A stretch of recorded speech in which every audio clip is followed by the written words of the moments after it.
guys, welcome to my channel. My name is Laura. Today I'm going to be talking about all the books that I read in the month of March.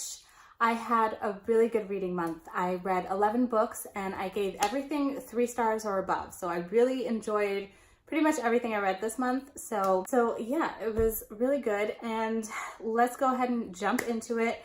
I'm gonna talk about them in the order I read them, but I'm gonna save my favorite book for last. So the first thing I read in the month of March was The Tea Dragon Society. This is by Katie O'Neill. This is a really cute little graphic novel.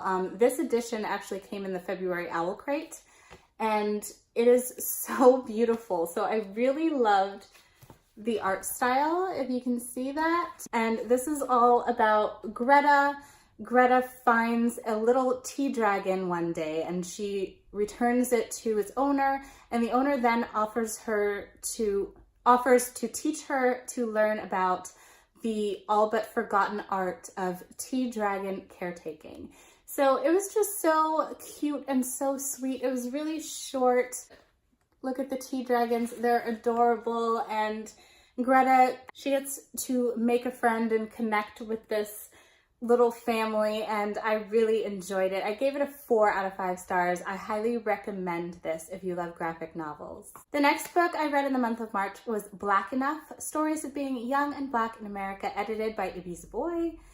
So this is an anthology of short stories that are by popular Black YA authors. These are really simply written but very enjoyable stories about Black kids just living their lives. And it was really refreshing just to get really short, sweet stories about Black kids that didn't involve Black trauma.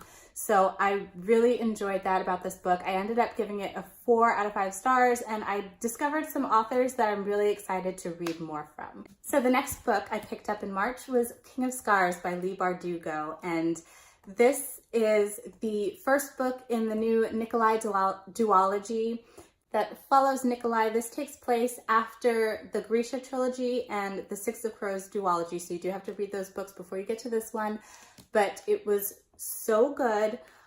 This wasn't what I was expecting at all. For a book that is focused on Nikolai, I feel like we didn't get as much Nikolai as I thought we were going to.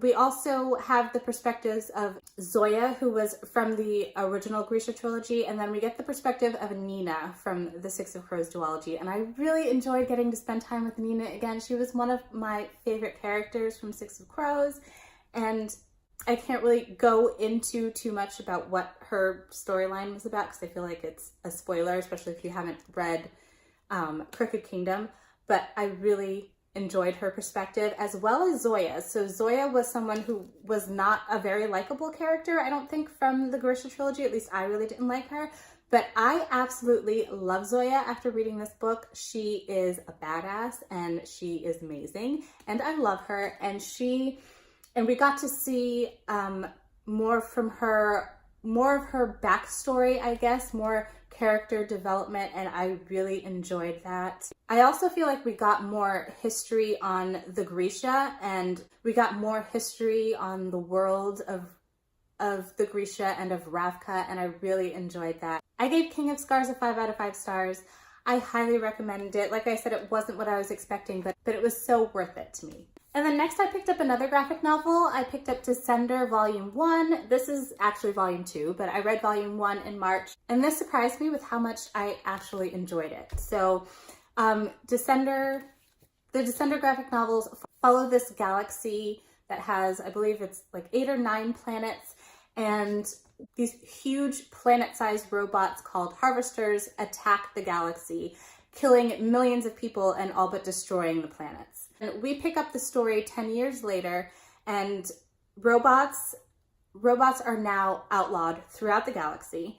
And then we follow a little android boy, called Tim 21, and he wakes up after 10 years all alone on this planet, and he was designed to be a companion. So he had a little boy companion who he called his brother, and all he wants to do is find him.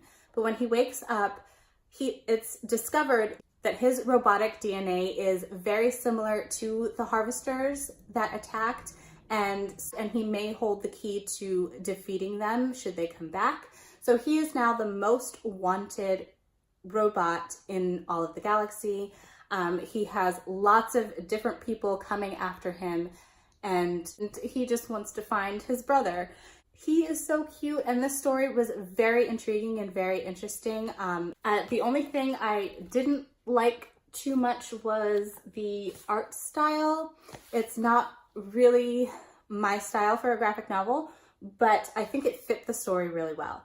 So I ended up giving Descender Volume 1 a 4 out of 5 stars, and I highly recommend this series. So the next book I read was Wonder Woman Warbringer, and this was by Leigh Bardugo. This is part of the DC Icons series. This is another one that really surprised me with how much I loved it, which I don't know why I was so surprised, because I love Wonder Woman and I love Leigh Bardugo, and she did this so well.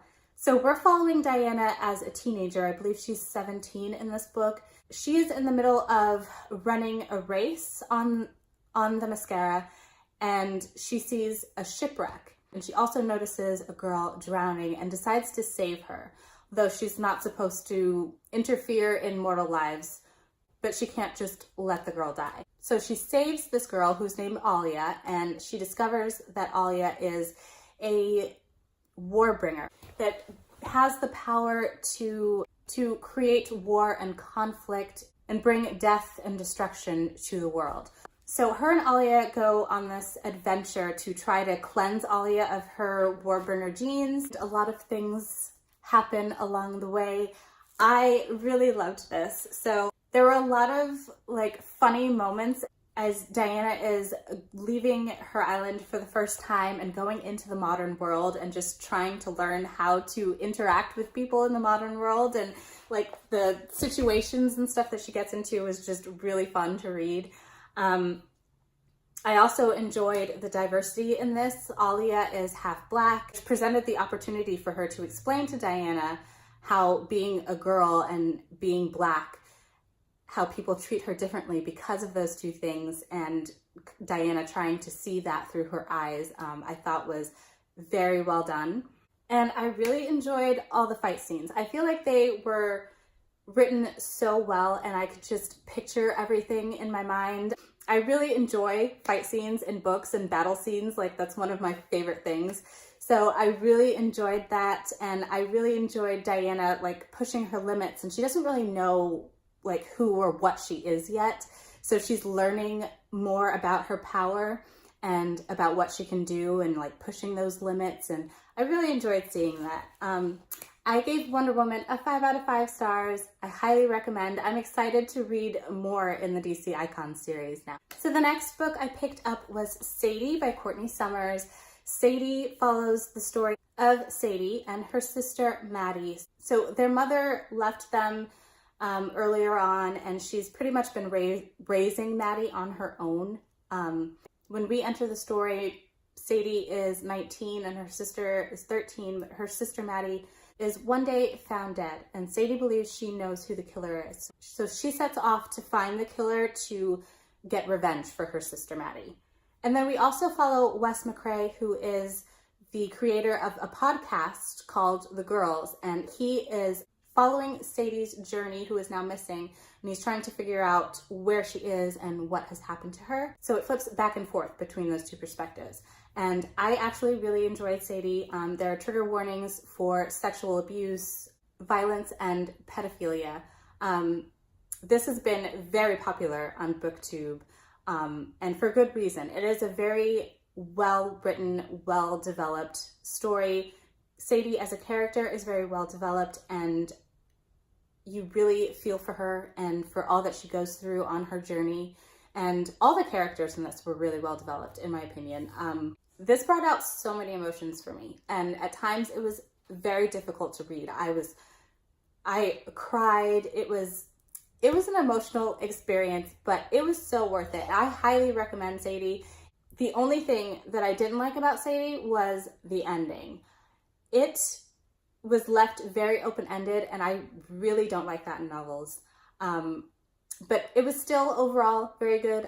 I gave it a 4 out of 5 stars. Next, I picked up Caraval by Stephanie Garber. was a little bit disappointing for me. I thought I was going to love it so much more than I did, but I did still like it. I enjoyed most of my time reading it.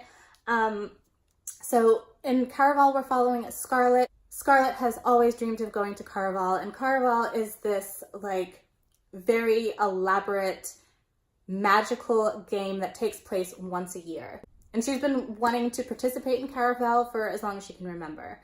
So one day she finally gets an invitation, and her sister find a way to leave their very small island that they've never been off of and leave their abusive father to go and take part in Caraval for the first time. But when they get there, Scarlet's sister Tella gets kidnapped, and now the whole game revolves around her finding her sister within the 5 nights, or else there will be dangerous consequences. So I really loved the world of Caraval. I loved the game. The tagline on here is "Remember, it's only a game." So it feels so real, especially to Scarlet as she's playing it, but you don't really know what's real and what's not. You don't know what's really going on. And I really enjoyed that aspect. I loved the description of Caraval. I loved being in it and figuring things out along with Scarlet as she went along. That was really exciting. However, I just feel like it was such an amazing concept, and I don't think that it was executed the way I thought it would be or the way I wanted it to be. Scarlet, for one, as a character, she was very naive. She was 19. She's 19, I believe, and she felt younger than that. She was also a little boring, I'm not gonna lie. Like, I was a little bored reading from her perspective. As far as the ending of the game and the resolution, I felt like that was just severely lacking for me. I felt that it was a little too far-fetched, and it left me definitely wanting more. But I just loved the world of Caraval so much that I did end up giving this a 3 out of 5 stars. I am continuing on in the series. The next book, Legendary, follows Donatella, and she seems to be a more interesting character to read from. So I'm excited to see where the world goes, but 3 out of 5.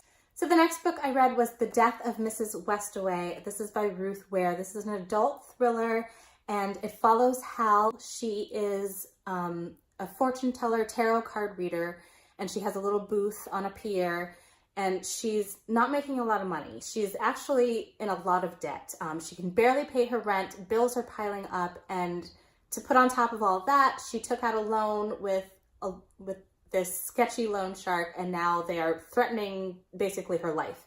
So she is desperate for money when one day she gets a letter saying that her grandmother, Mrs. Westaway, passed away, and she's due to inherit some money. So she figures out pretty much right away that they have the wrong person, that this inheritance doesn't belong to her, but because she's so desperate for money, she thinks that maybe she can get away with pretending to be this person and get the inheritance and sort of get her life back together.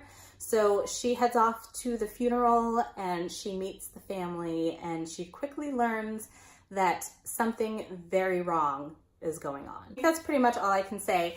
I really enjoyed this. I loved the writing style, and like the house where Mrs. Westaway lived, like where the story kind of mostly takes place, is called Trepassin House, I think it was. It has this really dark gothic feel, and I really enjoyed that. In fact, the writing was like that as well. I loved the twist so much. It completely surprised me. I thought I knew what was going on, but then I didn't. So that's always exciting when you can't really guess what's going on. I ended up giving it a 4 out of 5 stars. It would have been a 5 stars, but I had just one little issue with the plot, something that didn't quite make sense to me, but I still really enjoyed it, and I still highly recommend it.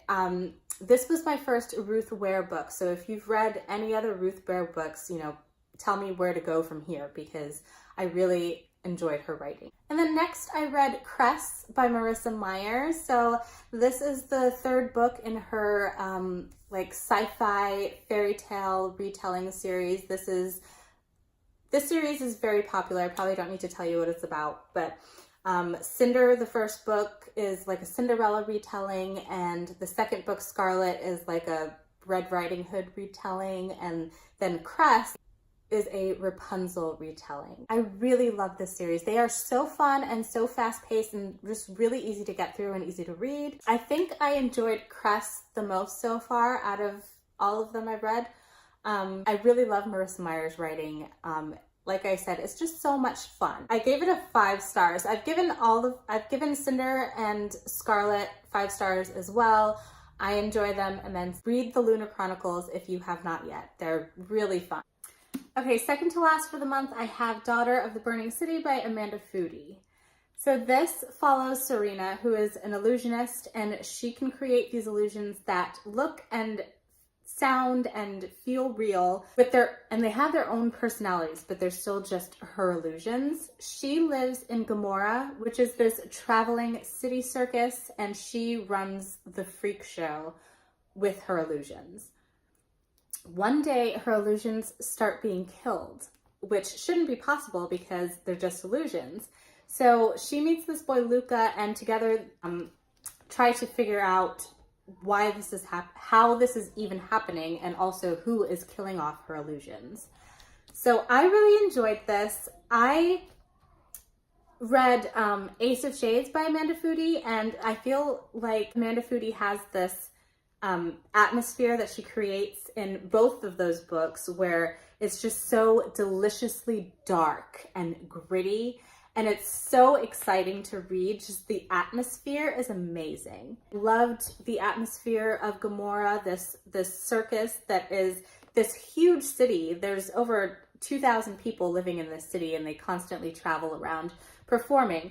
And it also is smoking, this smoldering, smoking city constant. I thought that was such a cool touch. I really love her writing style, and I love kind of the inspiration that came from this, from the Bible. If you're familiar at all with the Bible, like the city of Gomorrah in the Bible, there's even a statue in here that's a woman as a pillar of salt that's kind of into the legend of Gomorrah. And I thought that was a really interesting thing to add as far as like, you know, inspiration for the... What I didn't like was Serena as a character. I felt like she could be a little annoying at times. Also thought that there were some pacing issues with this book. So the first half was kind of slow, and then it picked up a lot in the second half, and then at the end it was really fast. So I just felt like that was an issue, but overall, I really enjoyed this. I gave it a 4 out of 5 stars. I highly recommend this book, as well as Amanda Foody in general as an author, because I feel like her worlds are so unique and the atmosphere is amazing. Okay, and then we have my favorite book of the month, one of my favorite books of this year so far, and that is Mistborn by Brandon Sanderson. So I have been putting this book off for so long. I've had it on my shelves for forever, and I decided to finally pick it up this month because my husband is actually reading the Stormlight Archive, and he's been telling me how good it is and how I should read it, but those books are like 1,000 pages or more, and it was just really intimidating to me. So I decided to start my Brandon Sanderson journey with Mistborn, and I am so glad I did. You guys, I loved this book so much. So Mistborn takes place in a world where 1,000 years ago there was this battle and the bad guy won. So he has been ruling for 1,000 years. He's known as the Lord Ruler. He's also immortal, and he's basically a god. And he is ruling over what is called the Final Empire. And he's basically undefeatable. Any rebellion or uprising is quickly crushed by him. So these people are beaten down. There's kind of 2 different class systems. So we have the Ska, and then we have the noblemen. And Ska are basically enslaved and treated horribly, and noblemen are the rich and elite of society. And so the Ska have no hope. They they don't believe that the Lord Ruler can be defeated. But one day, our protagonist, Kelsier, brings together a crew of people to overtake the final empire and the Lord Ruler, which is pretty much an impossible task. This was amazing. So this has the most unique magic system that I've ever read in any book. The magic system involves ingesting metals and then burning those metals to give themselves abilities. So there's different metals, and different metals do different things. So like you ingest a certain metal and it can increase your senses, like give you better eyesight and hearing and whatnot, or a certain metal will give you increased stamina and strength and stuff like that. So I thought that it was so unique and also requires a lot of thinking and analyzing, and it's not an intuitive magic, really. It's something that you have to learn and that you have to practice a lot to be good at.